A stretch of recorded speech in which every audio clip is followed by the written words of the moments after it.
물론 여긴 국민 라디오.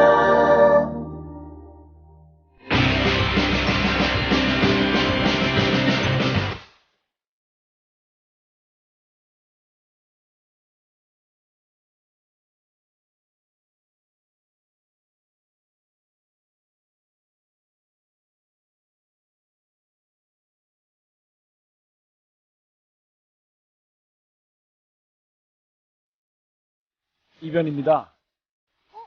리변님, 이변입니다. 이런 변이 있나 지금 시작합니다.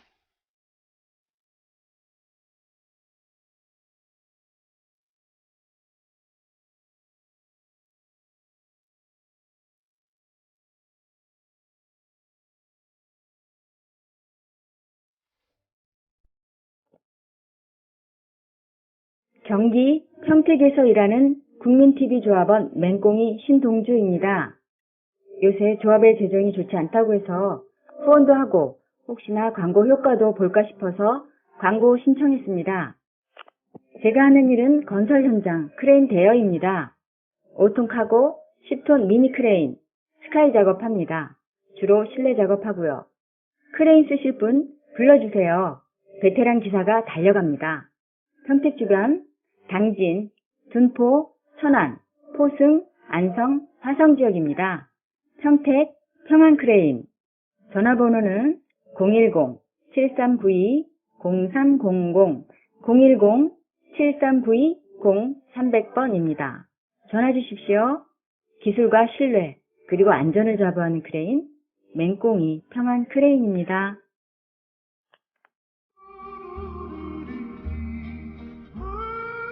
저희는 경남 하동에서 무화과를 생산하는 기농 1년차 새내기 농부 해그림, 달그림입니다.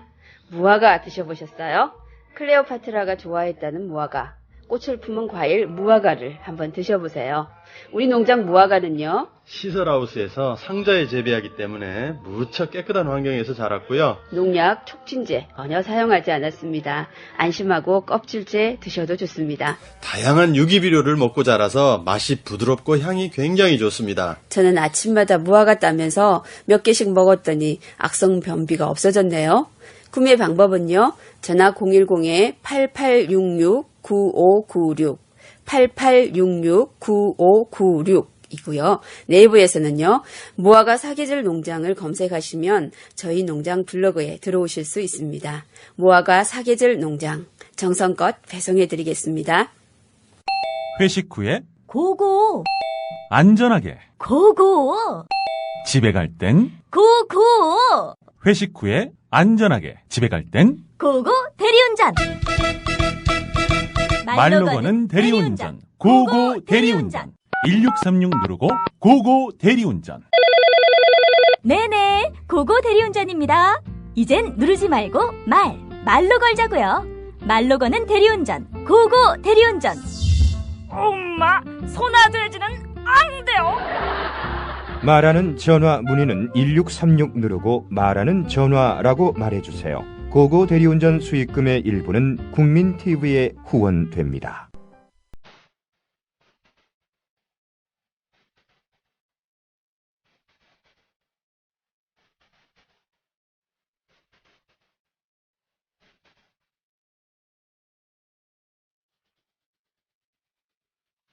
이런 변이 간추린 금주의 주요 뉴스입니다.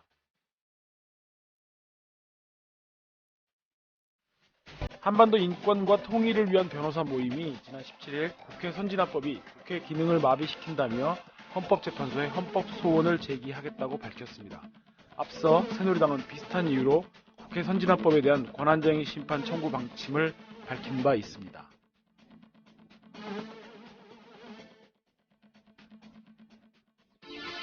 박희대 전 국회의장의 골프장 경기보조원 성추행 사건이 불거진 뒤 골프장 경기보조원, 특히 이들의 대다수를 차지하는 여성 경기보조원들에 대한 인권 침해 수준이 심각하다는 문제가 잇따라 제기되고 있습니다.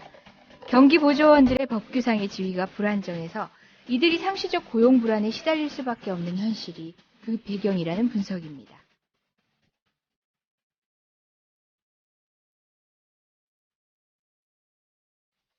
헌법학자 출신 정종섭 안전행정부 장관의 국회 해산 발언이 연일 파문을 낳고 있습니다.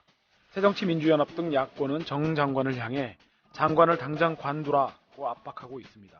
서울대 법학전문대학원장과 헌법학회장을 지낸 정 장관은 어제 국회가 통치불능 상태라며 내각제 국가였다면 국회를 해산해야 할 상황이라고 말했습니다.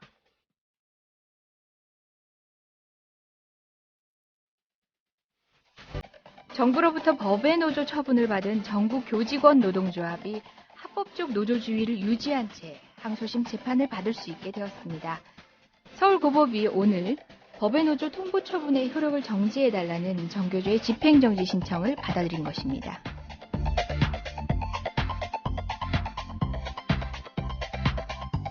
검찰이 지난 17일 공소심의위원회까지 여는 이례적 장고 끝에 원세훈 전 국정원장의 대선 개입 1심 판결에 대한 항소를 결정했습니다. 야권과 시민사회는 검찰이 권력의 눈치를 살펴 어떻게든 항소하지 않을 핑계를 찾다가 억지로 항소를 한 것으로 보인다고 비난했습니다. 2008년 쇠고기 촛불 집회와 관련된 재판 수백 건이 최근 일거에 재개가 돼 선고가 속속 이루어지고 있는 가운데 야간 시위 금지는 한정위원이라는 헌법재판소의 결정을 검찰과 법원이 지나치게 이례적으로 판단해 헌재 결정 취지가 무색해지는 판결이 속출하는 것으로 나타났습니다. 이상 이런변이 간추린 금주의 주요 뉴스였습니다. 안녕하세요. 이변님. 예, 저도 이제 이변하겠습니다. 왜요? 왜 그렇게 앙큼한 반항을? 아니, 제 이름을 이광철을 하겠다는데 그게 앙큼하다니요. 아니요, 근데 너무 앙큼하셔서 받아들이기로 했습니다. 근데 오늘 우리 주민아! 예, 박주민 변호사님, 오늘 부재하세요. 실망하시는 분들 많으실 텐데요. 저희 두 사람이 새 몫을 해보겠습니다. 박주민 변호사님 여전히 지금 맡고 계신 일 때문에 오늘도 급작스럽게 일이 생겨가지고요. 생방송이 어렵게 됐습니다. 역시나 녹음 방송이었더라면 함께 하실 수 있었을 텐데, 그래도 생방으로 여러분들하고 같은 시간에 호흡하는 게 좋을 것 같아서 두 명이서 자리를 메꾸기로 했습니다. 양해 부탁드릴게요. 네. 이광철 변호사님 한 주간 어떻게 지내셨어요? 예, 한 주간. 미리 자수를 해야 또 그 불이탈을 맞지 않는, 네, 예. 술 먹고, 노래방 가서 노래 부르고 놀았습니다. 한 주간? 어젯밤. 그래서 지금 다소 조증 상태신 것 같기도 하고. 아직 정상 컨디션을 못 찾으신 건가요? 네. 정말 힘드네요. 힘든 일을 왜 하셨어요? 근데 불목을 보내시고 온 느낌이 그것은 아니고요. 보입니다. 네. 요새는 어떤 일들로 바쁘세요? 늘 재판과 회의, 그리고 또 서면 작업하고 그런 일들이죠. 특히 우리 주요 뉴스에서도 말씀하셨는데 야간 시위, 야간 집회 관련한 또 재판들이 많이 제기가 되어가지고 업무 부담도 좀 더 늘어났고 그렇게 되고 있죠. 또 정당 해산 사건도 여전히 또 사건 부담이 좀 많고, 그죠? 우리 이재용 변호사님하고 또 같이 하고 있는 그 사건. 예. 저도 오늘 오전에 그 촛불 시위 관련된 분들, 시민분 변호를 하고 왔는데요. 너무 웃겨요. 여러분들 저희 이런 변통해가지고 관련된 헌재 판결 내용은 충분히 숙지하고 계실 테니까 말씀을 드리면 12시 이후는 그대로 유지가 된 걸로 해석될 경향이 있었잖아요. 네. 사실 이렇게 위헌의 취지를 보면은 한 법조항에서 사실 12시 이전은 위헌이고 12시 이후에는 이걸 유지해서 유죄로 처벌하라. 이 사람들을 규율하라. 이런 취지는 또 아니잖아요. 헌재도 문제가 있긴 하지만 그 헌재 판결을 그런 식으로 적용한 문제가 있는데 12시 이후는 그대로 남겨놓고 12시 이전 것만 공소취소를 검사가 지금 하고 있긴 해요. 근데 저 아침에 다녀온 판결이 완전 웃겨요. 12시 20분에 체포되신 분이에요. 그래서 제가 요 정도는 어쨌든 간에 공소 취소를 하겠지 생각했는데 12시 이전 부분을 제외하고 남은 20분을 유지하기 위해서 20분에 야간 시위의 혐의를 적용하기 위해서 공소취소를 안 하더라고요. 그 20분. 갑자기 저도 그냥 헉 하는데요. 저는 12시 5분에 체포되신 분이 있어가지고. 이거 리트머스인데 오늘 저도 촛불 시위 관련돼서 회의를 다녀왔는데 어떤 변호사님 중에 12시 3분 분이 있으시더라고요. 3분. 그분 공소 취소해 주셨답니다. 아유, 검찰 감사해라. 3분. 근데 12시 20분 안 됐어요. 근데 12시 5분 어떻게 될지 정말 귀추가 주목됩니다. 아니 근데 그걸 그렇게 기계적으로 적용할 문제인가요? 이게 물론 우리가 이제 그 시간의 구획을 시분초로 잘라가지고 이렇게 우리가 이제 거기다 단위를 부여하고 그러는 게 우리가 딱 거기에 맞춰가지고 그냥 칼로 딱 12시 정각을 딱 잘라서 자정을 딱 잘라가지고 야 그때까지는 너는 아무 죄를 저지른 것이 아니고 12시가 넘어가면 죄를 저질렀다는 식으로 그렇게 판단을 하는 게 맞는 건지 모르겠습니다. 그러니까 예를 들어서 그때 당시 이제 헌법재판소의 결정 취지에 따르더라도 물론 저희가 헌법재판소의 결정에 대해서는 되게 그때 비판도 많이 하고 그랬지 않습니까? 그런데 어쨌든 그 결정이 내려져서 그걸 적용한다고 하더라도 그때 당시 상황에서 집회가 사실상 종료돼서 마무리되는 시점이라고 보여진다면 그거는 처벌의 값어치가 없는 것으로 이렇게 유연하게 해석하는 것이 여러 가지로 맞을 텐데 딱 잘라서 12시 20분에 체포되었다고 그래서 그거를 또 이렇게 유죄 의견을 오늘 지금 그럼 선고를 받으신 건가요? 아니요. 그러니까 마지막 이제 최후 변론을 한 구형 거죠. 검사의 구형이 이루어졌는데 보통은 공소 취소를 하는 게 보통일 거라고 생각하고 저도 그걸 예상하고 갔더니만 그 20분을 살려놓으시더라고요. 근데 여기서 또 하나 유념해 보실 게 있는 게 12시 20분에 체포됐다라고 얘기하지만 여러분 2008년 촛불 시위에 참가하셨던 분들 혹여나 연행돼 보셨던 분들은 아실 거예요.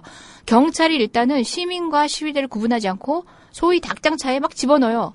집어넣은 다음에 그 사람들이 일일이 정경들이 그때 당시 정경이었죠. 정경들이 이 사람 딱 잡고 요 사람은 손목에다가 11시 15분 7초 이러고 적어주고 닭장차에 태우는 게 아니거든요. 막 태워요. 또 어떤 때는 요 장소에서 일부 태우고 자를 옮겨서 순회하시면서 막 태워요.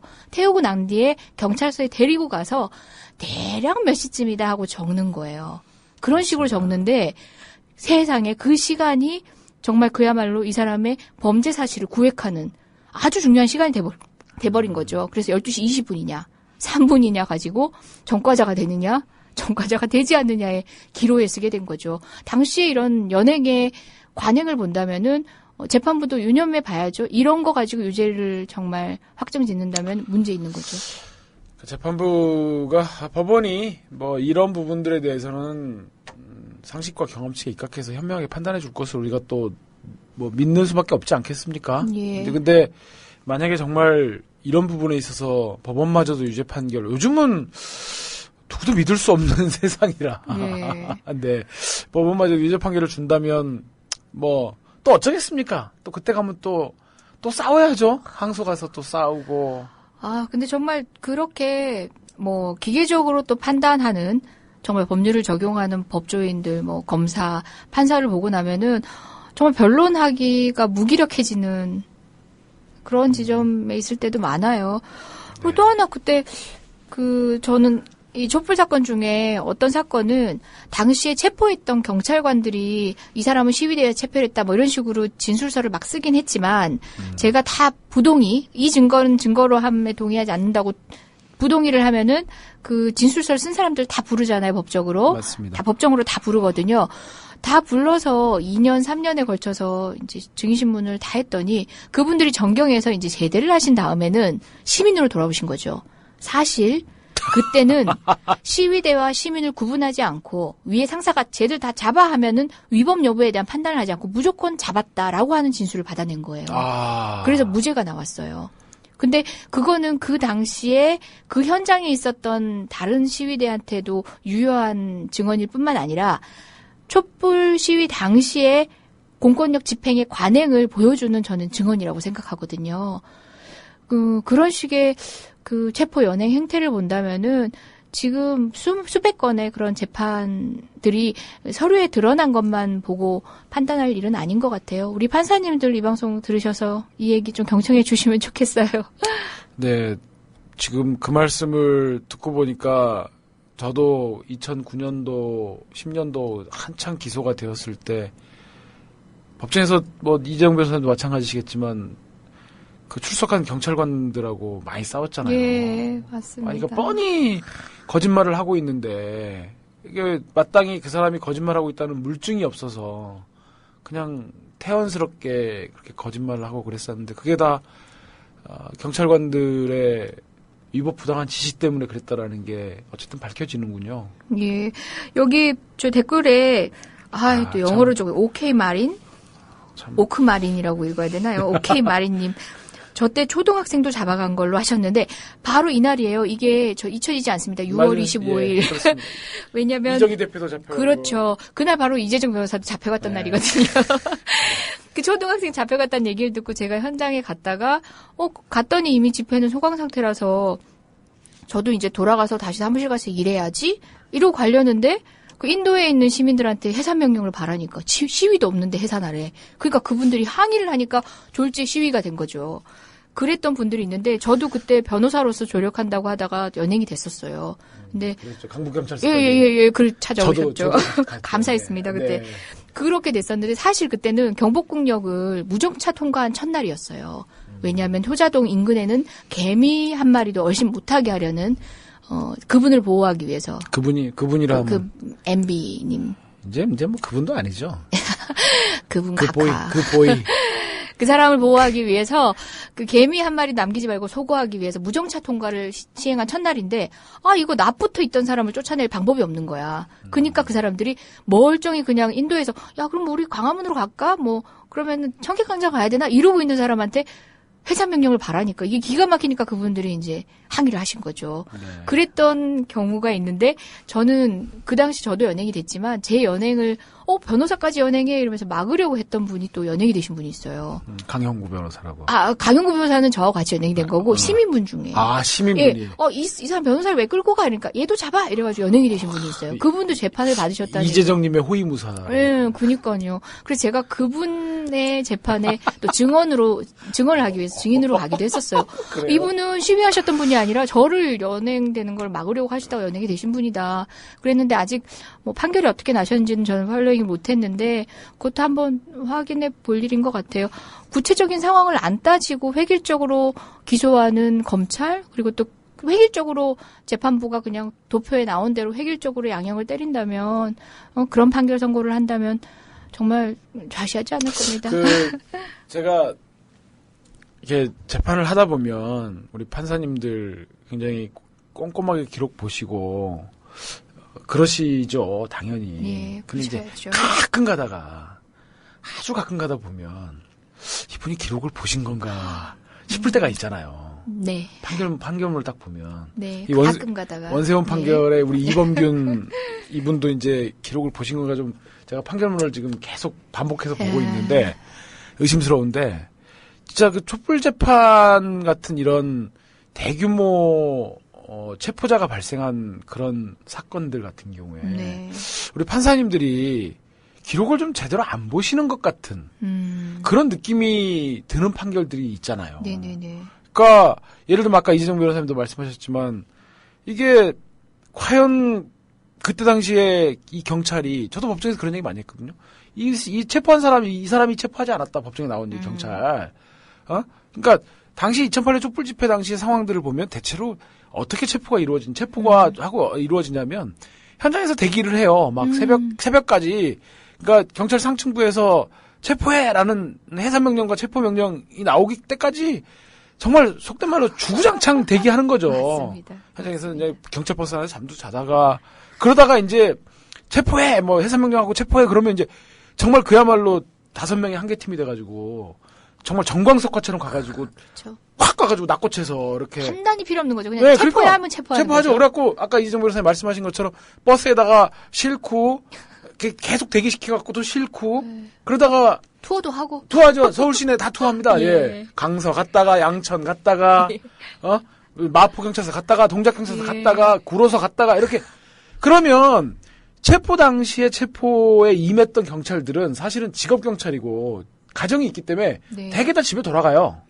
그러면 이제 남아가지고 각 경찰서에 인계해주고 그 진술서를 작성하는 예. 내가 체포해서 하는 경찰들은 대개 보면 전경이나 그렇죠. 의무복무하는 경찰들이란 말이에요. 예. 지금은 다 나중에 복학해갖고 다 대학생 되는. 그러니까 분명히 이 사람이 체포를 안 했어요. 기억도 못해. 아니 몰라 얼굴이 누군지.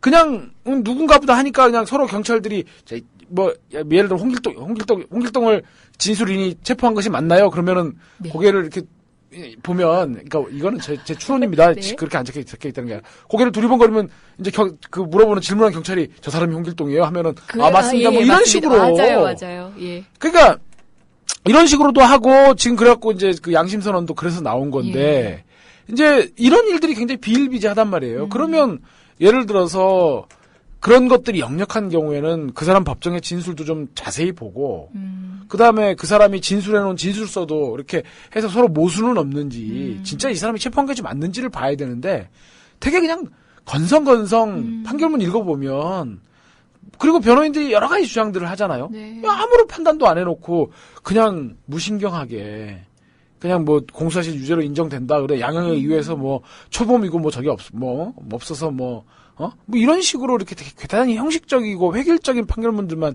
양산을 하시는데 국민의 기본권을 지키는 기본권 보장의 최후의 보루로서 우리 법원이 좀 더 기록을 꼼꼼히 보고 변호인들의 주장을 좀 더 경청해 주셨으면 하는 마음 정말 간절합니다. 예. 이 얘기가 나온 김에, 잠시, 안내 말씀을 하나 드릴게요. 촛불 시위 사건 재개가 돼서 법원으로부터 통지 받으신 분들은 그래도 다 변호인하고 연락이 돼서 조력을 받고 계실 것 같은데요. 하신 분들 중에 야간 시위로 이미 유죄 판결을 받으신 분들, 확정되신 분들도 마찬가지입니다. 확정되신 분들은 재심을 청구할 수 있습니다. 민변으로 연락을, 취해 주시면 관련한 안내를 해 드릴 겁니다. 네. 물론 이제 위헌 취지 본인이 한번 판단하시길래 내가 12시 3분까지 있었다 또는 6분까지 있었다 하시는 분들 애매합니다. 어쨌든 민변과 상의하십시오. 적극적으로. 네. 우리 저 조력해 드릴 거예요. 게시판에 앰비셔스 보이가 나오셨군요. 간만에 오랜만입니다. MB 얼굴이 갑자기 게시판에 떠서 왜 반갑지? 근데 요즘은 진짜 이 양반이 차라리 반가워요. 이 양반이. 진짜 하고 있는 거 보면 너무 황당하니까. 와, 며칠 전에 그 대통령에 대한 비난이 도를 넘었다. 국격을 침해하는 일이다. 그리고 그다음에 세월호의 특별법에 조사권, 수사권, 기소권 주는 것은 사법 체계를 흔드는 일로 도저히 받아들일 수 없다는 얘기를 하는 거를 이렇게 보면서 와, 저 사람은 나랑 다른 사람이다 이런 생각이 들어요. 사람에 대한 공감 능력이라든지 어떻게 그렇게 야멸차고 잔인할 수가 있죠. 그러게 말입니다. 또 오늘 간추린 뉴스에서 잠시 전해드렸지만 오늘 반가운 소식이라고 해야 되나요? 어쨌든 정교조 관련해서 법의 노조 처분을 받았는데 합법적 노조주의를 유지한 창소심 재판을 받을 수 있게 됐을 뿐만 아니라 또 위헌법률 심판을 받게 됐어요. 사실 이제 해직 교사를 노조원으로 그대로 받아들이고 있는 경우가 가능한 경우가 소위 저도 노동법에 익숙하진 않지만 설명을 드리면 산별 노조일 땐 가능합니다. 산별 노조와 그러니까 산별이라고 하면은 업종별 이라고 생각하시면 돼요. 직업별로 비슷한 일을 하시는. 이렇게 저를 보면서 이렇게. 제가 틀리면 좀. 아느냐, 이렇게 하지 마시고, 네. 여차하면은 좀 정정을 좀 해주시면 저도 노동법에 좀 약해서요. 사법시험할 때 저는 공정거래법을 전공해서. 그렇습니까? 네. 예. 그렇다 보니까 산별 노조로 판단을 한다면은 결과적으로, 해고되신 분들도 그대로 노조원의 자격을 유지할 수 있게 되거든요. 그런 부분에 대한 조항에 대해서 위헌법률 제청을 법원이 하게 됐어요. 그래서 그 판단도 어쨌든 간에 헌법재판소로 공을 돌렸는데 위헌 제청을 한다는 게 법원으로서는 쉽지 않은 결정이긴 해요. 그렇습니다. 그리고 법원이 일응에 그런 판단을 했을 때는 기대도 많이 하기도 하거든요. 근데 지금 또 우리가 헌법재판 중이지 않습니까? 헌법재판소 재판관님들의 면면을 보면 또 마냥 기대하기는 두려운 상황이기도 합니다. 그러니까 우리가 아주 간혹 언론에서 제가 본 표현입니다만은 헌법재판소 재판관들을 구인의 현자 이렇게 표현하더라고요. 구인의 현자. 어려운 말도 진짜 많이 하시 이분은. 있어 보여요. 구인의 현자. 예, 그런 말도 전 처음 들어봤어요. 예, 구인의 현자. 예, 구인의 현자라고 하는데 뭐 기왕 헌법재판소 얘기가 좀 나왔으니까 네. 저는 그런 생각이 드는 거죠. 그러니까 뭐 다 그분들이 법조인으로서 굉장히 정말 뭐 누구나가 선망할 만한 그런 경력과 또 뭐 스펙이라면 스펙 이런 것들을 가지신 분들이고 네. 그래서 굉장히 뭐 많은 지혜와 경륜들을 갖고 계실 거라고 믿어 의심치는 않습니다.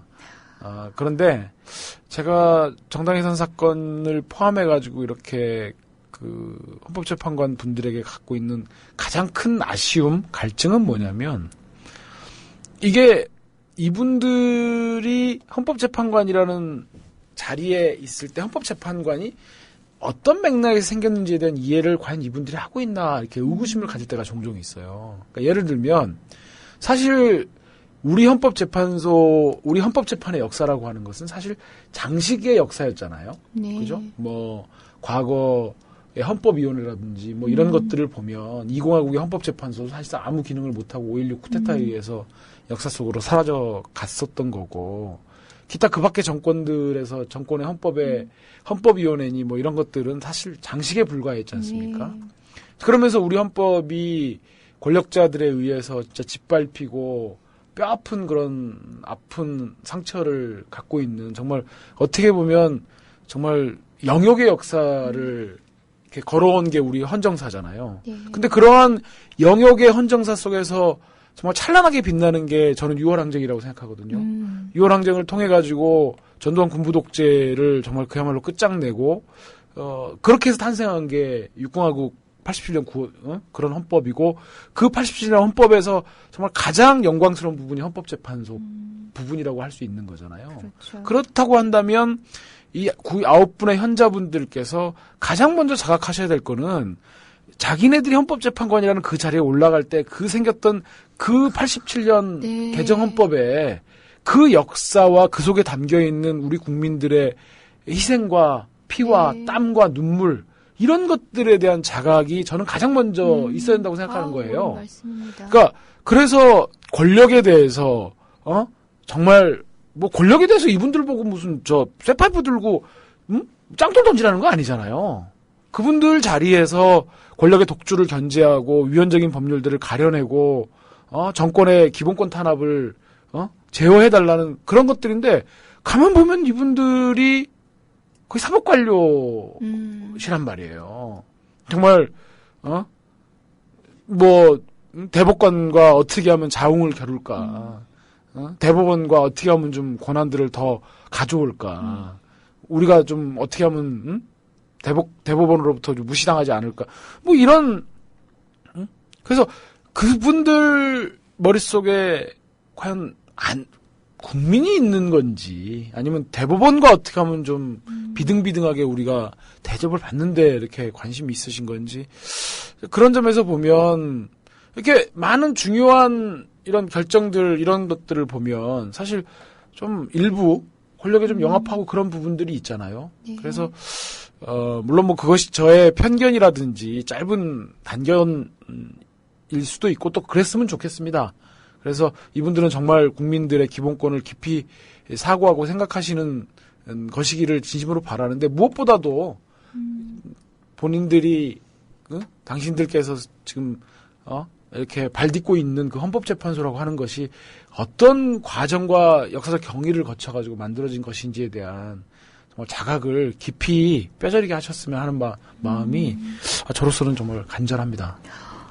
그냥 일반 법관이라고 할지라도 정말 역사 인식을 통해서 우리 법이 어떤 국민적 결단을 통해서 만들어진 건지를 반드시 알아야겠지만 변호사님 말씀하신 것처럼 헌법재판관들은 특히나 더 그 역사적 맥락 안에서 헌법재판소가 어떤 위치에 어떤 역할을 해야 되는지를 반드시 알아야 될 것 같아요. 이건 정말 시험 과정처럼 시험 관문처럼 그걸 확인해야 될 필요가 있는 거죠.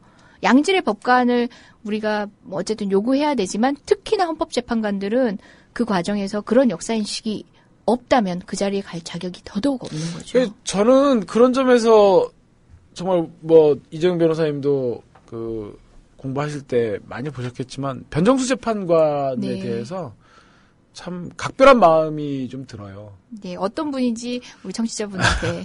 예, 그 판사를 하시다가 그 87년 6월 항쟁 무렵에는 정말 변호사 시위 같은 것도 주도하시고 당시에 이제 그 평민당이라고 김대중 전 대통령이 처음 그 만들었던 정당에서 그 추천으로 헌법재판소 재판관이 되신 네. 분이죠. 좀 스스로도 반골 기질이 있다고 본인도 말씀을 하실 정도로 굉장히 강직하고 특히 그분이 쓰신 헌법재판소 결정에 있어 소수 의견은 정말 주옥 같은 명문이죠, 명문.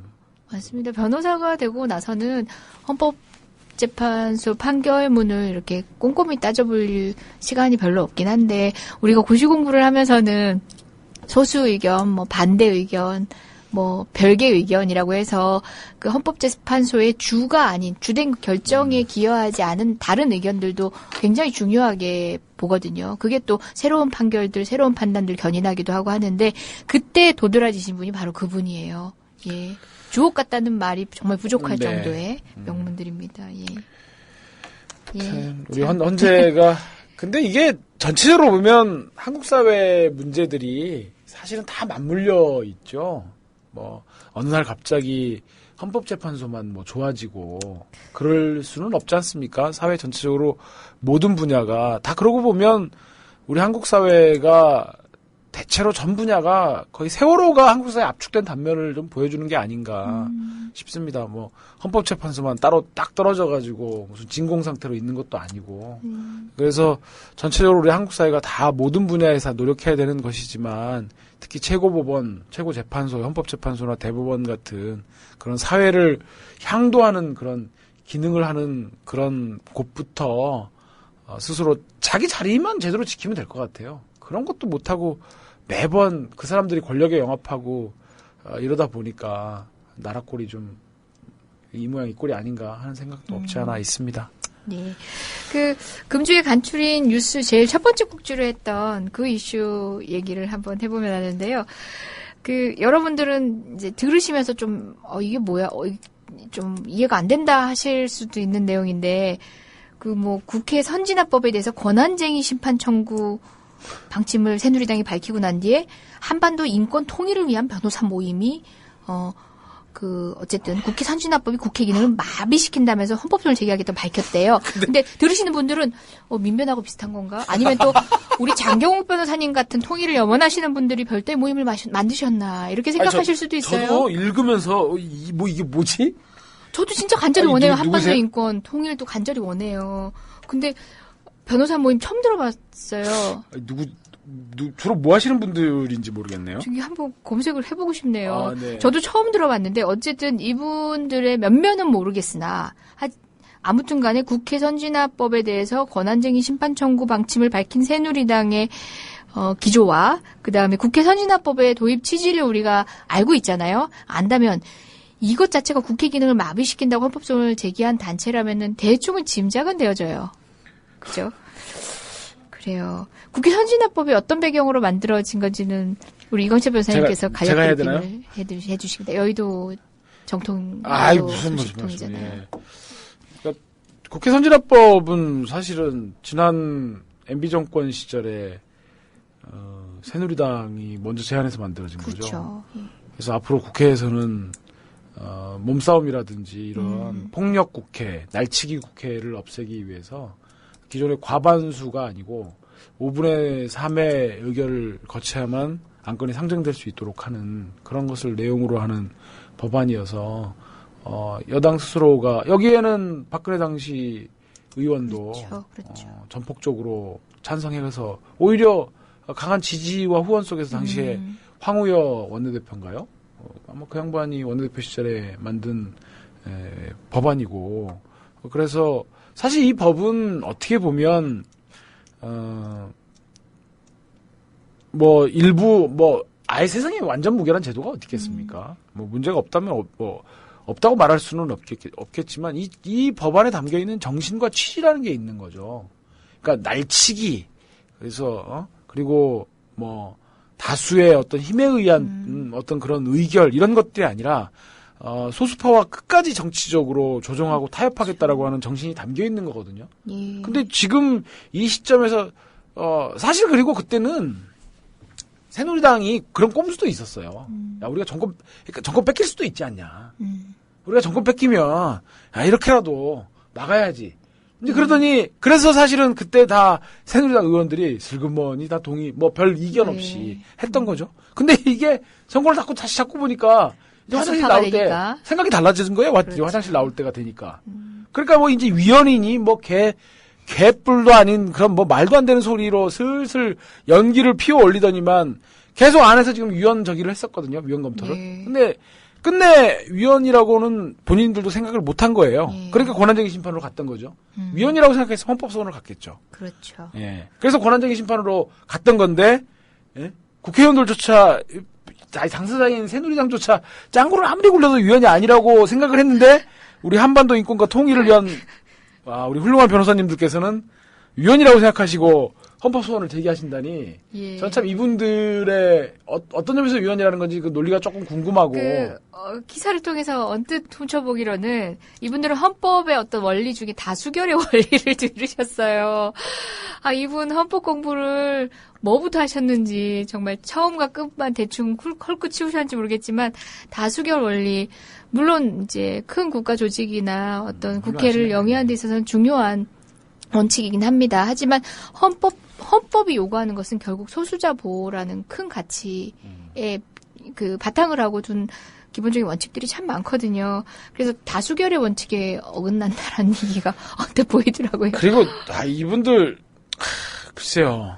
뭐 저도 가끔은 이제 법리에서 조금 어긋나더라도 저도 그래서 조금 무리한 법리를 좀 적용해서라도 이슈 파이팅을 위해서 뭐 고소도 하고 고발도 하기 때문에 아예 이해를 못하는 것은 아닙니다만은 헌법 소원이라고 했을 때는 가장 기본적으로 사실 기본권의 침해가 있어야 되는 거잖아요. 그렇죠. 기본권의 침해가 있어야 되고 그것이 자기의 기본권을 침해해야 되는 것이고 그 직접적으로 침해해야 되는 것이고 이런 여러 가지 요건들이 있는데 이게 법적인 굉장히 반드시 헌법 소원을 하기 위해서 필요한 요건들입니다. 그러니까요. 법적인 얘기를 하고 계신 건데.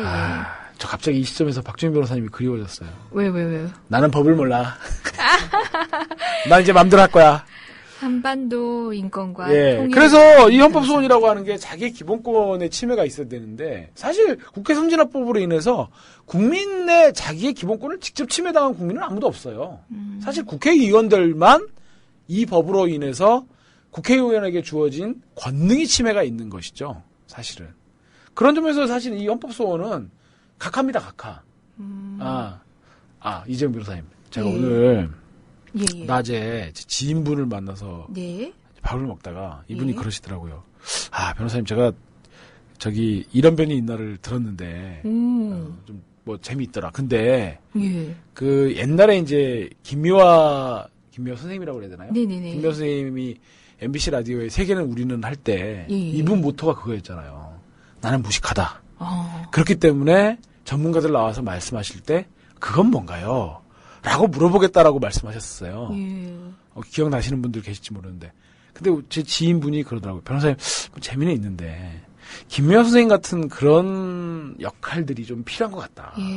변호사님들만 모여서 얘기를 하니까 어려운 얘기들을 변호사님들은 잘 알아들으시는 것 같은데. 근데 청취자하는 입장에서는 잘 모르니까 그건 뭔가요? 이렇게 물어보고 싶을 때가 있더라는 거예요. 그래서 제가 방금 전에 각하 얘기를 하다가 일반 사실 우리 청취하시는 분들은 현재 헌법소원을 갔는데 각하됐다 그러면 이게 도대체 뭔 소린가 하실 거잖아요. 뭔가 안 된 것 같긴 한데. 안 된 것 같긴 한데 각하가 뭐야? 그럼 전두환인가? 박근혜인가? 그래서 제가 간간히 설명을 요청드리는 거예요. 그러시는 건가요? 예. 그건 뭔가요? 그건 뭔가요? 그건 뭔가요? 이렇게. 전 진짜 근데 몰라서 할 때도 있어요. 지록이마? 왜 그래요? 위록지마? 지난 방송 들으시지 마세요. 네. 여러분, 지난 방송 들으신 분은 알겠지만 제가 그런 실수 했습니다. 그리고 가끔 합니다. 그게 저의 매력입니다. 그래서 제가 김미아 선생님 같은 그 전문 용어에 조금 어색하신 여러분들을 위해서 물어주는 역할을 충분히 할 수 있습니다. 더 노력할게요. 분발할게요. 모르는데 아는 척하고도 있었는데 때로는 모르는 건 모른다고 얘기할게요. 이제 진짜로. 네. 아무튼 그래서 제가 그러면서 또 그런 얘기도 하더라고요. 좀 뭐 일상생활에서 부딪히는 생활법률 같은 얘기도 좀 해주면 네. 좀 도움이 되지 않겠나. 그래서 생활법률 얘기는 제가 하자고 그랬는데 킬 당했습니다. 이제 제가. 아니. 뭐 준비를 하셔서 우리 청취자 여러분들이 진짜 궁금해하는 뭐 이야기들, 법률적 상식, 그리고 여러분들이 뭐 국가 공권력 때 뭐 그런 게 아니더라도 또 법정이라는 참 문턱 높은 그곳을 가기 위해서 어느 정도는 아셔야 될 얘기들은 해드려도 좋을 것 같아요. 그런 것도 고민을 한번 해볼까. 그런 의견들을 주시는 또 여러 청취자분들이 어쨌든 있으시네요. 그래서 저 각하란 말을 하다가 이제 갑자기 생각나서 말씀을 드렸는데. 많이 흘러왔네요. 네. 그 각하라고 하는 것은 그렇습니다. 우리가 이제 일반적으로 재판은 민사 재판을 기준으로 크게 보면 그죠? 인용 판결, 기각 판결, 각하 판결 뭐 이렇게 대체로 3가지 정도로 나눕니다. 그러니까 우리 저 청취자분들 이제 이해를 돕기 위해서 말씀을 드리는 건데. 이해를 돕기 위해서 하는 얘기인데 거의 사법시험을 위한 그러니까 로스쿨 입문을 위한 이렇게까지 아셔야 될 건 아닌 것 같은데. 문전박대 얘기죠. 그렇죠. 문전박대. 문전박대가 각하고 문을 들어왔는데 야 네 말이 틀렸어 하는 게 기각이고. 그렇죠. 문을 들어와서 얘기를 듣고 했더니 야 네 말이 맞아 그게 인용 판결이라고 생각하시면 되는 겁니다. 그래서 우리가 이제 흔히 승소 판결, 패소 판결 이러잖아요. 그래서 인용 판결, 이게 내가 요구했는데 법원이 그럼 내 말을 받아줬다 하면 인용 판결인 거고 승소 판결인 거고 이제 기각 판결이나 각하 판결로 해서 문전박대까지 포함해가지고 그것을 패소 판결이다 이렇게들 부르는 거고요. 네, 그래서 사실은 이 용어와 관련해서는 우리 그 제도들이 되게 다 그런 것 같습니다. 의학도 그렇고 특히 건축 같은 경우는 되게 심하죠. 뭐 그래가지고 그 무슨 다시 뭐 이런 거 뭐라 그러죠? 건축 무슨 뭐 할 때 제 옛날 또 노가다 할 때는 많이 저기 했는데 사실 노가다라는 말도 일본에서 들여온 일본 건축 용어죠. 그다음에 무슨 이거 뭐라 그러죠 이거? 우아기 이런 것도 다 일본에서 다 들여온 그런 용어인데 법률 용어도 이렇게 사실 일본이 그 메이지 유신 이후에 그 독일에서 이제 법제 같은 것들을 수입하고 사실 근대화를 아시아에서는 거의 최초로 일본이 했잖아요. 그래서 메이지 유신 이후에 이제 그때 사실 메이지 유신 이후에 일본의 타라 입구라고 그래갖고 일본의 근대화를 이끈 사람이 이토 히로부미고 사실 그래서 이토 히로부미는 우리로서는 조선 침략의 원흉이었지만 일본에서는 근대화의 기수로서 굉장히 존경받는 분이라고 얘기를 들었어요. 그래서 이 사람들이 이제 가갖고 그 진짜 우리나라 신사유람단처럼 우리가 이제 근대화를 해야겠는데 어느 나라를 본따 볼까 했는데 가서 보니까 이 아시아의 조그만 이 섬나라 사람들 눈에 독일 사람들이 그렇게 멋져 보였던 거예요. 이렇게 딱 각이 잡혀가지고 이츠 마이 드라이 피어 피부 이렇게 딱 하면서 이렇게 저 재현 아니 또 구박. 네. 독일을 가서 봤더니 프랑스는 너무 자유분방하고 너무 자유분방하고 뭐 저게 무슨 기율도 없고 질서도 없고 뭐 이렇게 독일 가서 딱 보니까 이 사회 전체가 이렇게 각도 잡혀 있고 이 독일은 독일 말도 그렇지만 전체적으로 독일 보면은 제가 이제 독일어 조금 해갖고 보면 거의 언어도 딱딱딱 이렇게 저게 거의 예외가 없어요 독일 말에는. 그래갖고 일본 이렇게 딱 보니까 우리가 일본의 우리의 근대화를 위해서라면 독일의 제도를 수입하는 게 제일 낫겠다. 그래갖고 사실 그때 독일이 이제 독일로부터 이렇게 법 제도도 이렇게 개수하고 이제 그랬다고 하더라고요. 그래서 그거를 이제 갖다가 일본 사람들이 그것들을 자기네 이제 한자어로 번역하는 과정에서 이런 법제도 각하라는 그래서 네. 굉장히 어려운 말. 우리 위법성 조각 뭐 이런 말 있잖아요. 저희 고시 공부할 때나 이게 법학 공부할 때마다 이 진짜 외계어처럼 막 위법성 맞아요. 조각 뭐 이런 것들. 그래서 사실 한자어로 되어 있는 법률 용어들이 어려운 이유가 그때 일본도 경험하지 못했던 서구의 그런 제도들을 이렇게 한자어로 옮기는 과정에서 지네들도 머리 싸매고 이렇게 한 거죠. 네, 의학용어도 맞아요. 그렇다고 하더라고요. 그렇게 하다 보니까 맨날 설명에 그렇게 쓰다 보니까 이젠 너무 익숙해져서 저 왕년에는 글 좀 잘 쓰고 글빨 있던 여자거든요. 글빨 있던 여자였어요, 제가. 근데 이 법률 용어에 익숙해지다 보니까 정말 글을 못 쓰는 사람이 됐어요. 자꾸 이런 식의 일본 한자가 막 글에 막 개입이 되고 저도요. 네, 수긍하지 아니할 수 없다 할 것이다. 아니라고 말할 수 없다. 뭐 이런 게 저도 예. 늘 천편일률적인 그런 표현에서 벗어나지를 못합니다. 네, 무슨 창의적인 사고 이런 거는 이제 저는 아닌 것 같고요.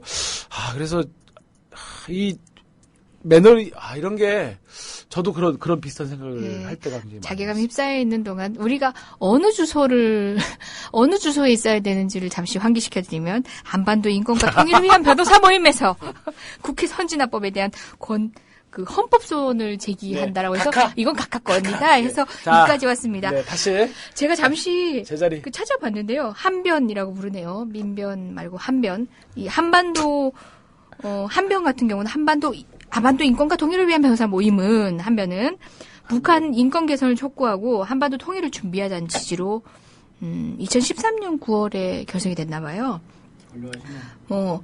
석동현 전 동부지검장이 공동대표로 참여했고 이용우 전 대법관, 청기용 전 대한변호사협회장, 김순교 전 국가정보원장, 김종빈 전 검찰총장이 고문을 맡고 계신답니다. 면면들이 다 화려하시네요. 김종빈 총장께서는 강정구 교수를 구속 수사하겠다고 해가지고 천정배 법무부 장관이 구속 수사하지 말라라고 하는 지휘를 받았다고 해서 그때 검찰총장에서 직을 사직하신 분이죠. 그렇죠. 분이고 또 아까 누구 있으시다고 그랬죠? 그 부분은 잘 모르겠고. 지금 여기 국정원 김승희 국정원장도 사실은 노무현 정부 때 국정원장을 했죠 아마? 이용우 전 대법관. 이분 대법관까지 하시면서 이건 왜 고문직 맡고 계신데 어떻게 고문을 안 해주셨나? 각하거리를 단체 이름으로 참. 이분이 아마 그 노무현 정부 때 국정원장을 하셨던 분일 거예요. 어쨌든 서초동 인근에 사무소를 두고 있는 변호사들의 모임인 것 같은데 저는 이번 뉴스를 통해서 처음 들어봤는데요. 저도 오늘 처음 들었네요. 처음 들어봤는데 이분들 어쨌든 각하거리지만 이걸 통해서 단체 이름을 알리는 데는 이름 성공하셨네요. 아니 근데 저는 이제 이분들께 궁금한 게 그러니까 우리가 이 세 개의 층위로 한번 나눠볼 수 있잖아요. 저거는 진짜 필요한 법이다. 두 번째, 저거는 꼭 필요한 것은 아니지만 제도와 취지가 좋다고 하니까 있어도 괜찮을 것 같다. 네. 자, 마지막으로 저거는 진짜 불필요하고 악법이다. 이제 우리가 법률가로서. 네. 그러면 예를 들어서 첫 번째 진짜 필요한 법은 적극적으로 띄우고 제도 개선도 촉구하고 해야 되는 거고 필요 없고 위헌이라고 생각하는 법은 진짜 국민의 생활을 저기하게 하는 법은 진짜 이런 헌법소원이라든지 모든 저기를 강구해서라도 싸워서 없애야겠죠. 그렇죠. 근데 저는 이제 갑자기 궁금해지는 게 이분들이 이 국회 선진화법을 헌법소원한 이유가 이분들은 이것을 세 번째로 봤다고 하는 건데 그죠? 불필요하고 악법이다. 위헌의 소지는 이제 이런 논거들은 이제 만들면 되는 거니까 기본적으로 저는 갑자기 그게 궁금해지는 거예요. 이분들은 이게 왜 위헌이고 악법이라고 생각하는 건지. 그러면 국회 다수당은 무조건 강행처리라도 해서 뭘 해야 된다라는 생각을 갖고 계시는 건가요? 새누리당이 국정을 운영하는 데 있어서 걸림돌이 되는 법이다라고 생각한 즉자적인 판단 아니셨을까요? 아니 그러니까 이 법이 적어도 새누리당이 만들 때 그렇게 만든 거잖아요. 그렇죠. 정치가 좀 타협과 조정들을 모색해 가면서 다수가 힘에 의해서 강압적으로 통치하는 것들을 좀 근절하고 조금 좀 국격의 품위를 높일 수 있는 그런 정치를 하자라는 참 아름다운 취지를 담고 있는 것 아니겠습니까? 물론 제도를 운영하다 보니까 일부 문제는 있지만 그러면 적어도 이런 법의 취지를 살리게끔 여당은 여당대로 노력하라고 하고 야당은 야당대로 뭐 니네들 당리당략의 입장에서만 너무 그렇게 너무 그렇게 진보 개혁 세력만 의식해갖고 일방적으로 협조하지 않고 그러지 말고 좀 대승적으로 국가를 염두에 두면서 국회 선진화법에 따라서 여당하고 좀 잘 협의를 해라 이렇게 말하는 게 맞잖아요. 근데 그러한 노력을 이 단체가 했는지는 모르겠는데 그런 노력들을 해보지도 않은 채 이 법이 위헌이고 악법이라고 주장하는 거는 전 이분들 머릿속에 뭐가 들어있는지 잘 모르겠다라는 생각이 문득 들어요. 게다가 법률가로서 판단이 좀 아쉬운 이건 좀 너무 돌려보는 아니 그러니까 그분들하고 납득할 수 없는 그분들하고 저하고 생각은 다를 수 있겠지만 최소한 법률 요건에 대한 전문적 지식은 반영이 돼야죠. 그리고 그 생각은 다르더라도 뭔가 우리가 지향하는 그래도 좀 아름다운 대한민국을 만들어보자라고 한다면 아니 아무리 반대편에 있는 세력들이 믿고 야당이 믿다고 한들 다수당 보고 야 니네 야당이 저러고 있으면 강행 처리하고 날치기 해라고 이런 생각을 어떻게 가질 수 있냐라는 거죠. 이게 소위 말하는 보수라고 하는 분들이 가질 그런 생각인지 멘탈에 그런 부분이 정상인지 제가 의심스럽고 또 하나 제가 갑자기 궁금해지는 거는 과연 지금 노무현 정부 같은 진보 야당이 집권을 했을 때도 과연 이분들이 이런 법안에 대해서 위헌이라고 헌법재판소에 무슨 헌법소원을 제기할지 저는 물어보고 싶어요. 물어보지 않아도 알 것 같아요. 네. 아니요. 그러니까 저는 그렇거든요. 저희 소위 말하는 저랑 같이 생각을 같이 해요. 이재정 변호사님이라든지 우리 김효진 PD님이라든지 저는 그렇게 생각해요. 예를 들어서 만약에 세월호 사태가 노무현 정부 때 일어났다. 그럼 저는 노무현 정부 탄핵하자고 주장했을 거예요. 아니 내가 지지하는 대통령이든 아니든 대통령이 자기 할 일을 못했는데 그걸 어떻게 간과해요. 특별법 아니라 특별법 할아버지라도 만들어가지고 그 7시간의 진상을 노무현 아니라 노무현 할아버지 김대중이라도 조사하고 넘어가자고 주장했을 거란 말이에요. 근데 이 보수 쪽에 서 계시는 분들은 이게 박근혜니까 그냥 넘어가자고 하고 노무현이 이런 짓 했으면 벌떼참 달려들어가지고 그냥 막 정말 지금 아마 조선일보나 조중동이 융단 폭격했을 거라고요. 아마 정권 하야했을 겁니다 아마. 동의합니다. 그러니까 저는 이런 분들의 이런 이중잣대 이런 것들이 대한민국의 정상적인 운영을 저해하고 있는 가장 단적인 정말 암적 존재라고 생각해요. 이런 것들이 이런 행태들이. 게다가 법률가적 전문적 지식도 꽈가면서 이제 자기 발로 자기가 넘어지게 만든 거죠. 결국은 나중에 부끄러울 결론이 와도 부끄러운 줄도 모를 것 같아요. 그 한반도 인권과 통일을 위한 변호사 모임. 자꾸 저는 이름 제목에 참 정감이 가는데 이분이 북한 인권과 통일을 위한이라고 안 해서 이분도 이제 남한의 인권도 관심을 가지시겠답니다. 추이를 한번 지켜보도록 할게요. 여기 각하 얘기가 나오니까 각하는 마사오님께서 올려주셨어요. 각하하면 마사오죠. 네, 예, 그렇죠. 이 말씀을 마지막으로 네. 저희는 2부에서 다시 만나 뵙겠습니다.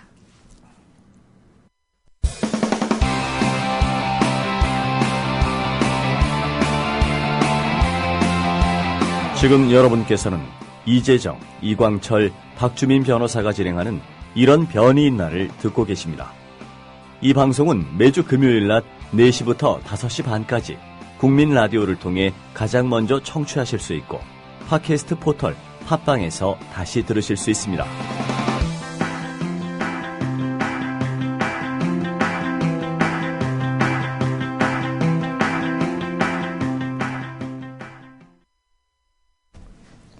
예, 이런 변이 있나 2부 시작하도록 하겠습니다. 오늘은 이변과 또 이변이 함께하고 있습니다. 두 이변이 알겠습니다. 제가 함께하고 있습니다. 리변 할게요. 그죠. 네. 이변 하니까 좀 그러니까. 이상하겠네. 네. 예, 리변과 이변이 함께하는 이런 변이 있나입니다. 박주민 변호사님 왜 안 계세요 하시는 분들도 있으셨는데요. 뒤늦게 들어오신 분은 말씀을 못 드렸네요. 박주민 변호사님 계속 지금 진행하고 계신 관여하고 계신 일 때문에 오늘도 부득이 참석을 못 하셨어요.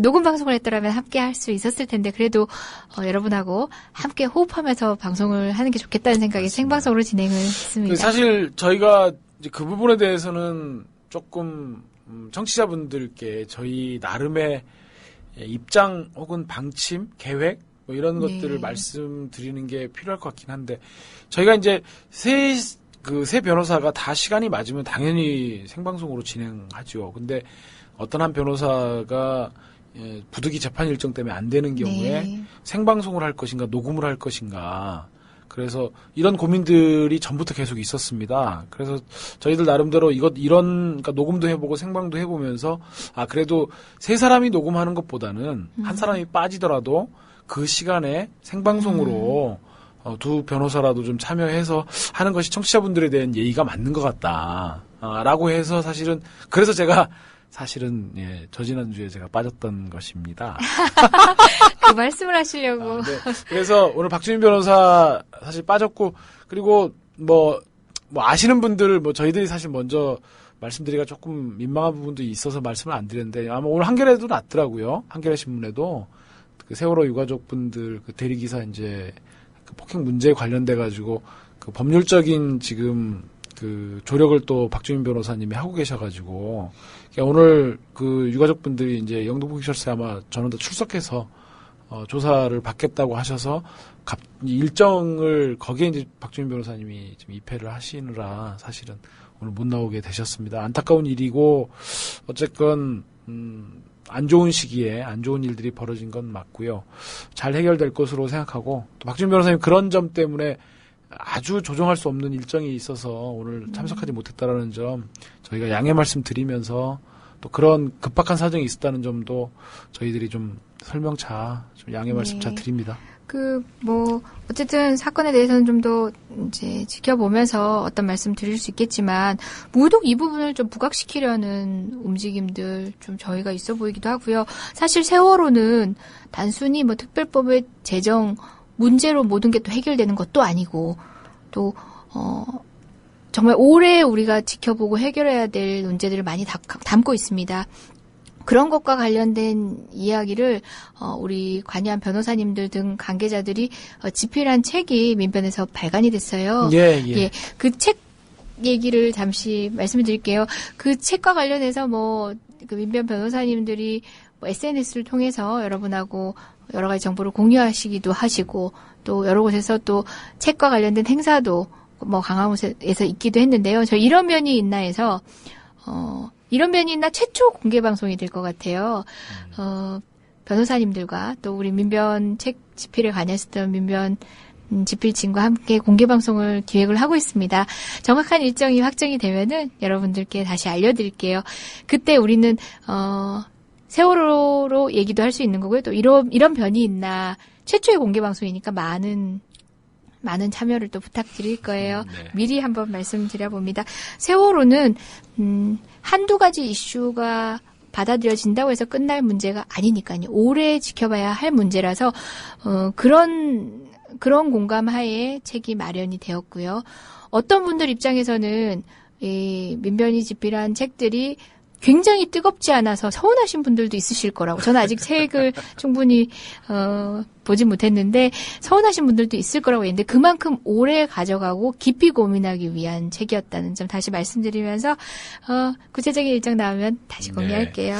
그 게시판에 그 녹차향님께서 전교조 조합원이시라면서 오늘 판결과 관련 좀 더 알고 싶다고 말씀을 하셨고 마냥 좋아할 상황은 아니라고 이렇게 말씀하셨는데 오늘 판결에 대해서 저희들도 지금 판결문이나 결정문을 보지 않은 상황이어서 상세하게 뭔가 어떤 내용을 갖고 말씀드리기는 조금 조심스럽긴 합니다만은 지금 언론에 나온 바에 의하면 그 교원노조법에 관련된 교원노조법 제2조에 관련된 부분을 위헌 제청하고 그리고 노조 아님 통보 처분에 대해서 효력정지 신청을 받아들였다고 했습니다.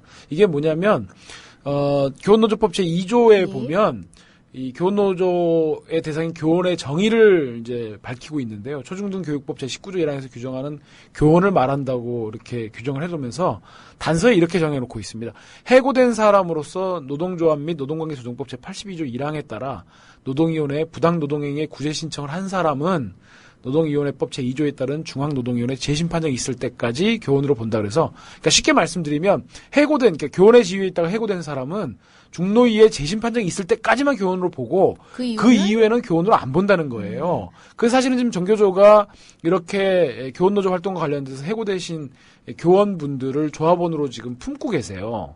근데 이거를 이명박 정권 때 문제 삼지 않다가 박근혜 정권 들어와가지고 야 해고된 사람들은 조합원 지위를 박탈해라라고 여러 차례 요구했는데 전교조는 우리가 저희가 언제 한번 방송에도 말씀드렸지만 이 해고된 교원들과 함께 시작된 역사라고 해도 과언이 아닐 정도로 사실은 처음에 전교조 초기에 전교협이라는 단체가 만들어졌을 때도 그때 대량 해고가 됐지만 그런 속에서도 그분들을 끝까지 끌어안고 그래서 전교조 합법화를 쟁취해낸 조직이 바로 전교조이기 때문에 이 교원의 지위에 있다가 해고되신 분들을 조합원의 지위에서 박탈한다고 하는 건 전교조의 정체성과 스스로의 생명을 거의 너는 죽어라라고 하는 거나 마찬가지. 도저히 받아들일 수 없는 요구였다는 점은 저희가 지난번에 한번 말씀드린 바 있는데요. 그래서 사실은 그 6분을 조합원의 지위를 박탈할 수가 없었고 그래서 그 노조 아님 통보를 받게 되었던 것인데 이 부분에서 1심은 이런 것들이 이제 옳지 않다고 그래서 정부의 그 노조 아님 통보가 맞다고 해서 전교조를 법의 노조로 하는 것을 맞다고 했고 항소를 했는데 항소심은 이 조항에 문제가 있다. 네. 이 조항에 문제가 있다고 그래가지고 이 조항의 위헌 주장을 받아들여서 헌법재판소에 위헌 제청을 하게 된 것이고요. 또 그러면서 동시에 정부의 그런 노조 아님 처분의 효력을 지금 당장 내버려두면 노조 아님 통보 효력은 지난번에 1심 판결 때까지만 유지가 되었기 때문에 이 부분을 새롭게 받아들여서 다시 지금은 어쨌든 적법한 노조의 지위를 갖고 어쨌든 소송을 임할 수 있다. 이런 정도로 설명을 좀 드리면 어떨까 합니다. 그 위헌 제청되고 또 지금 현재 합법적인 지위를 유지할 수 있게 되는 법원의 판단이 나오면서 교육부도 후속 조치를 처리를 했다고 하네요. 그래서 전임자 복귀, 그다음에 방패했던 거 다시 이제 처리를 했다고 합니다. 사실 이 규정이 위헌이라고 한 근거가 아까 제가 간략히 말씀드렸지만 정교 교원 노조는 산별 노조하고 유사한 성격이 산별 노조로 봐야 된다. 그러면은 노조법상 산별 노조는 실업자도 가입을 허용하고 있다. 해고자는 할 것도 없이. 네. 그렇기 때문에 일반의 산별 노조의 경우와 달리 취급하는 건 평등 원칙에 어긋난다. 또 단결권도 침해한다. 이런 식으로 해서 위헌 제청을 하게 된 것이라고 합니다. 어떻게 궁금증이 해소가 되셨을지 모르겠습니다. 예.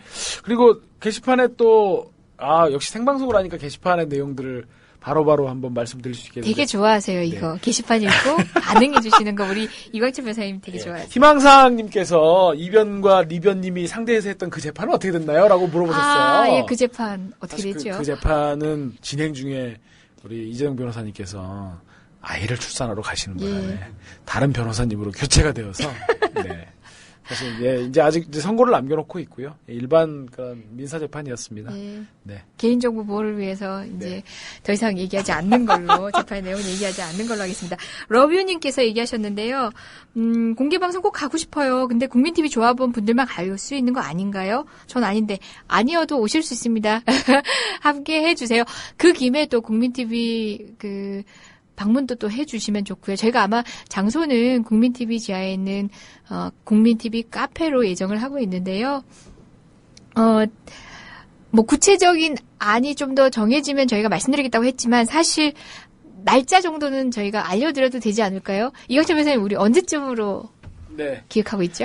한 10월 1일 정도 국군의 날 저녁 7시 반 정도로 저희가 생각을 하고 있습니다. 그것이 이제 아직 확정되었다고까지 말씀드리긴 어려울 것 같은데요. 10월 1일 정도, 10월 1일에 진행하는 것으로 해서 지금 추진 중에 있다라는 점 말씀드리겠습니다. 사실 깔끔하게 해가지고 광고 방송 전해드리겠습니다. 그리고 스팟으로 팍 나가고 이러면 좋은데 우리 못 참아요. 근질근질해가지고 제가 먼저 터뜨렸어요. 그래서 날 것 그대로 안내 방송 드렸습니다.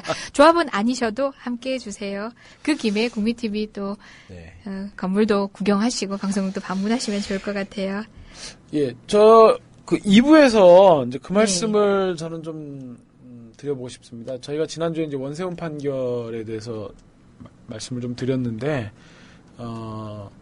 지금, 사실 이제 원세훈 판결 저희가 간추린 뉴스에서도 공소, 심의위원회까지 열어가지고, 항소를 했다고 이제 말씀을 드렸고, 과연 이제, 귀추가 주목되는 부분은 과연 검찰이 이제 항소심 가서 공소유지를 제대로 할 건가잖아요. 과연 제대로 할 것인지. 일단 지금 쟁점이 되는 부분은 그거 같더라고요.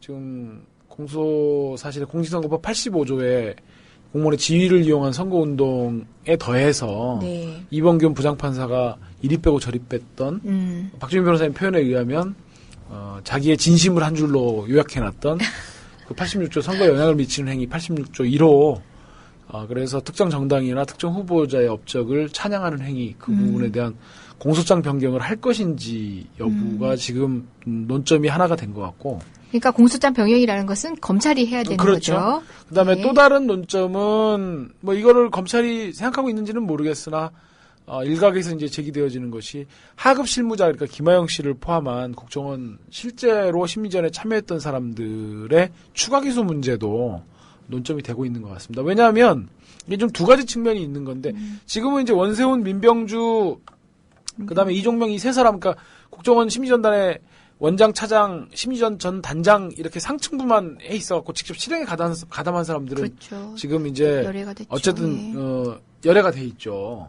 그러다 보니까 이게 직접 실행에 가담한 사람들의 어떤 범죄 행위 자체가 주안이 되는 게 아니라 이런 것들을 지시했는지 그 사람은 이 사람들의 마음속에는 뭐가 있는지 네. 이런 것들로만 하다 보니까 아무래도 공직선거법에 대한 직접적인 판단이 약간 희미해지는 듯한 그런 느낌이 없지 않아 있어요. 네. 근데 그러다 보니까 그게 하나가 있고 또 하나는 이제 조금은 이제 뭐 방론적인 논점이 될 수도 있겠지만 어쨌든 김하영이라든지 이런 하급 실무자들이 실제 기소가 되었을 때 갖는 마음의 부담감이라는 게 있다는 거죠. 그러니까 지금은 그런 기소가 안 되다 보니까 그냥 뭐 지시로 했어요 하고 법정에 나와서도 천편일률적인 답변을 하는데 본인이 직접 기소가 되어서 본인이 형사처벌을 받게 되면 사실 국정원 직원 지위가 박탈되잖아요. 네. 공무원에서 당연퇴직이 될 테니까 네. 유죄 판결이 나오면 그리고 국정원 직원으로서 재직하는 동안에 무슨 연금 같은 문제들도 다 박탈이 된다고 하더라고요. 이제 그 부분은 좀 자세히 살펴봐야겠지만 그러다 보니까 본인이 직접 기소가 되었을 때 양심선언이라든지 이런 것들을 해서 진실된 답변들, 진실된 발언들 이런 것들을 기대해 볼 수 있다는 점에서 추가 기소 문제도 논점으로 이렇게 등장을 하고 있는 것 같습니다. 지금 현재 그 무혐의 된 사람들에 대해서는 별도의 절차를 밟지 않았습니까? 경과가 어떻게 되고 있는지 혹시 이광철 변호사님 아시나요? 불기소 처분 받아서 기소유예 처분 되어가지고 그걸로 끝났죠. 네. 근데 이제 그러면 제기되어지는 이제 두 가지 궁금한 점들이 우리 청취자분들께 있을 거예요. 첫 번째는 불기소로 끝났는데 그 사람을 다시 기소할 수 있나요? 있습니다. 유우성 씨. 네.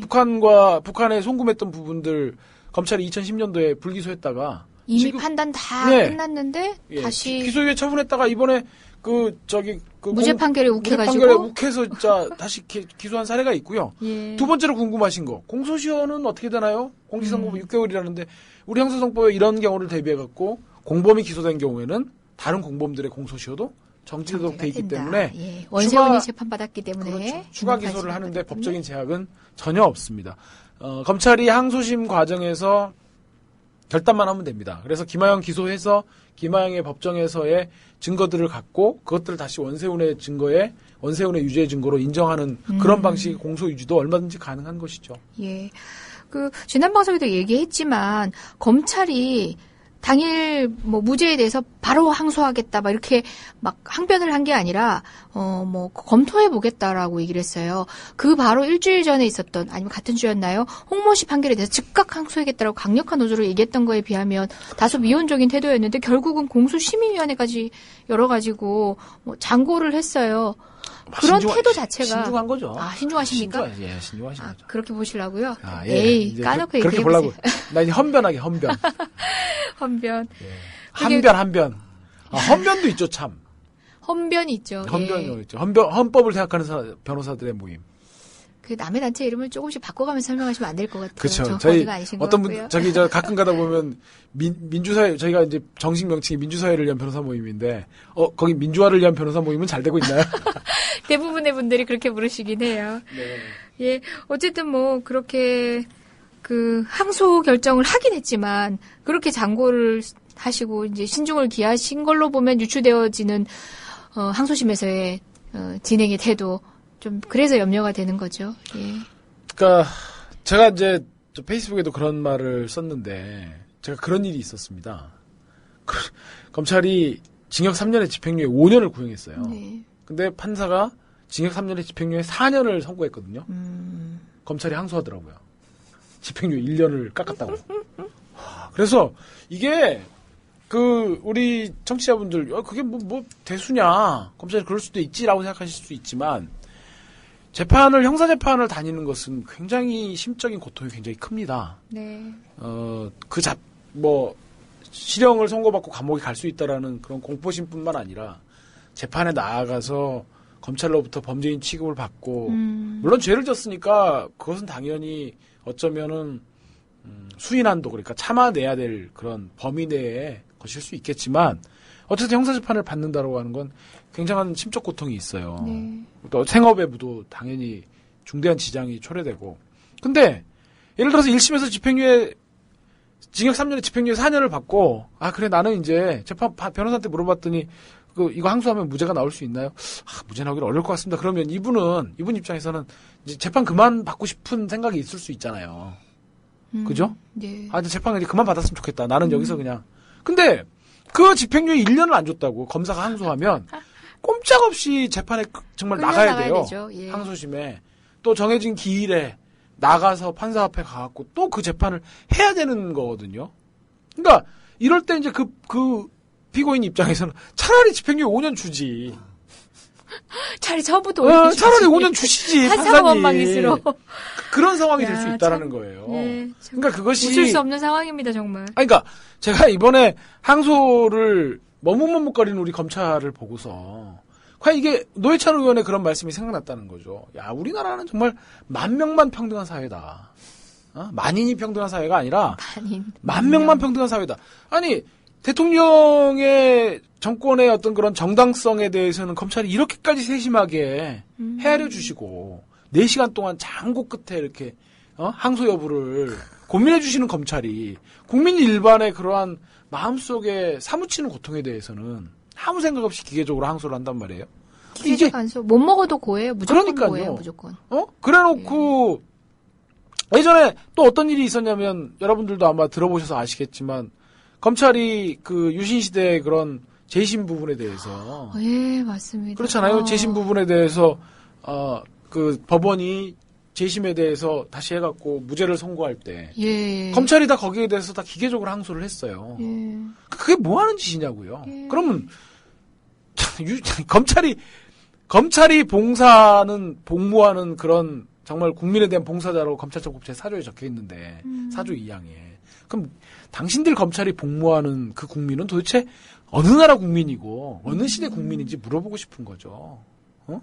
그럼 그 시절에 유신 정권에 지금 그 딸랑이가 돼갖고 그 유신 정권을 위해서 충성한다는 건지 유신 시절에 그 포갑적인 그것들로 인해갖고 다 여러 가지 과거사위원회 권고를 받아갖고 재심 절차에 의해서 법원이 증거를 다시 판단해가지고 그 시절의 진술들이 다 고문과 이런 포갑적인 행태에 의해서 받아진 것으로 위법수입 증거를 해갖고 무죄를 줬으면 검찰은 항소할 것이 아니라 사과를 해야 되는 그런 상황이죠. 반성하고 참여했어야죠. 그런데 반성과 참여는 고사하고 항소를 해가지고 그렇다고 그 항소에서 1심 판단이 어떤 점에서 잘못됐다라는 건지 세상에 밝히거나 증거를 항소심 계획도 없어요. 계획도 없으면서 무조건 그런 거예요. 네? 그러면서 또 한편으로는 그 이문정 검사가 무죄를 구형하겠다고 하니까 그거를 검사를 교체해버리고 또 문을 걸어 잠그고 무죄를 구형하니까 실제로 징계를 줘가지고 또 그 징계 관련된 소송이 지금 또 진행 중에 있지 않습니까? 맞습니다. 그 징계가 부당하다고 법원이 또 판단하는 그런 코미디 같은 일들이 벌어지고 있단 말이에요. 그런 검찰이 이번에는 이제 4시간 동안이나? 신중하시. 근데 5시간이라고 그러더라고요. 또 어떤 분들은. 그러니까 5시간 동안 신중하게 회의를 해가지고 깊이 있게 고민한 다음에 1심 판단이 어떤 점에서 잘못되었는지에 대해서 충분히 판단을 하는 우리 서울중앙지검 2차장님께서 또 이 공소심의위원회 위원장이시라고 하더라고요. 네. 참 훌륭하신 모습이에요. 다만 저는 그러한 모습을 일반 국민들에게도 보여주십사. 그게 검찰청법에 적혀있네. 왜 법대로 안 하냐는 거예요. 법대로. 검찰청법에 검찰은 국민에 대한 봉사자이고 정치적 중립을 지켜야 한다고 했으면 국민을 위해 봉사란 말이에요. 박근혜만 국민입니까? 그 집행유예 4년 받으신 분은 국민이 아니고 무슨 일본 사람인가요? 미국 사람인가요? 필리핀 사람인가요? 그런 사람들 항소해가지고 그 마음의 심적 고통을 더 주고 그래서 집행유예 5년 받으면 뭐 할 건데요? 게다가 이 판결문 현직 부장판사조차도 게시판에 글을 일필이지 올릴 정도로 분노하게 만든 판결문 아니었습니까? 굳이 이런 장고를 하셨어야 되는지, 앞으로 항소심에 해야 될 역할이 막중한데 그 부분마다, 그 고비마다 이렇게 신중하실 건 아닌지 염려됩니다. 그러니까 저는요 차라리 이런 쇼는 안 했으면 좋겠어요. 그냥 정권이 의식되어 갖고 항소를 어쨌든 머뭇머뭇 거려야겠다면 마지막 날 조용히 항소하면 되지. 무슨 장고 개뿔따구 같은 이런 쇼 해가지고 우리 충성하고 있습니다. 잘 먹고 잘 사세요. 네, 행복하세요. 예, 우리 흥분한 이관철 변호사님을 끝으로 해서 오늘 이런 변이 있나 마무리를 오늘 해야 할 것 저의 같아요. 마무리는 흥분 코드로 마무리된 겁니까? 이변님 답습니다. 리변님 답습니다. 려변님 공개방송 때 세 분 다 와주세요. 네, 물론입니다. 공개방송 공지 조만간 여러분께 같이 공유하겠습니다. 오늘도 이광철 변호사님 수고하셨어요. 네, 수고하셨습니다. 네, 물론입니다. 공개방송 공지 조만간 여러분께 같이 공유하겠습니다. 오늘도 이광철 변호사님 수고하셨어요. 네, 수고하셨습니다.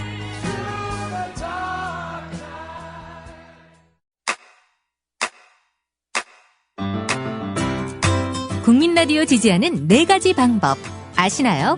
다운로드하기, 별점 주기, 댓글 달기, 구독하기. 국민 라디오를 보다 많은 이들에게 전할 수 있는 가장 손쉬운 방법. 다운로드하기, 별점 주기, 댓글 달기, 구독하기. 잊지 마세요. 다운로드하기, 별점 주기, 댓글 달기, 구독하기.